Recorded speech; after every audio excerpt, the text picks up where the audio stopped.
One moonless night, as the village slept under the blanket of darkness, Kofi lay awake, troubled and restless.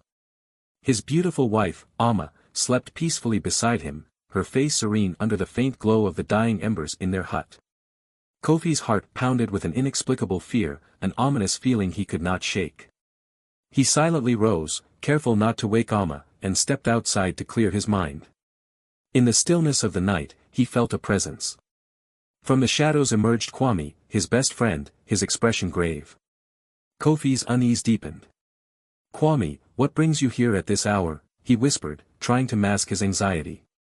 Kwame's eyes darted around, ensuring no one was listening. "Kofi, I had a vision, a warning from the ancestors. They spoke of a great calamity, a curse that would befall us if we do not act swiftly." Kofi's heart raced. "What kind of calamity, Kwame? Speak clearly." Kwame hesitated, his voice trembling as he continued, "The ancestors revealed that if you and Amma remain married, a disaster will strike the entire village. But if Amma marries another, the curse will be lifted. They chose me, Kofi. They said she must marry me." The ground seemed to shift beneath Kofi's feet. His best friend, his brother in spirit, was asking him to give up the love of his life. "No, Kwame. This cannot be true. Amma is my wife. I cannot force her into another man's arms, not even yours." But Kwame's eyes burned with conviction. "Kofi, think of the village, our people. The ancestors have spoken. We cannot defy their will. You must persuade Amma to marry me, or we will all suffer." Torn between love and duty, Kofi's mind swirled with confusion. The thought of losing Amma was unbearable, yet the weight of the village's fate rested on his shoulders.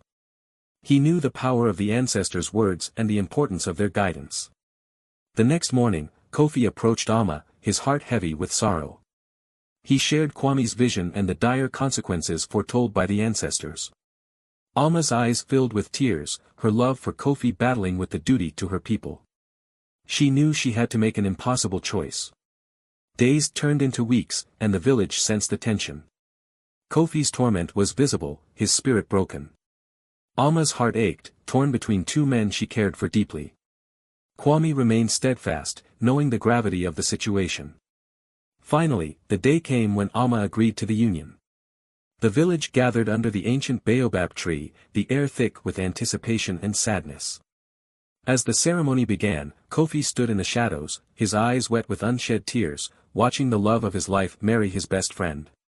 Just as the vows were exchanged, a powerful storm erupted.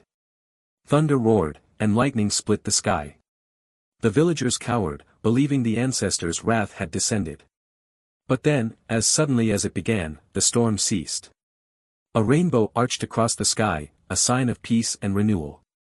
The village elders declared the curse lifted, and the villagers rejoiced. But for Kofi, the victory was bittersweet. He had saved his people, but at a great personal cost.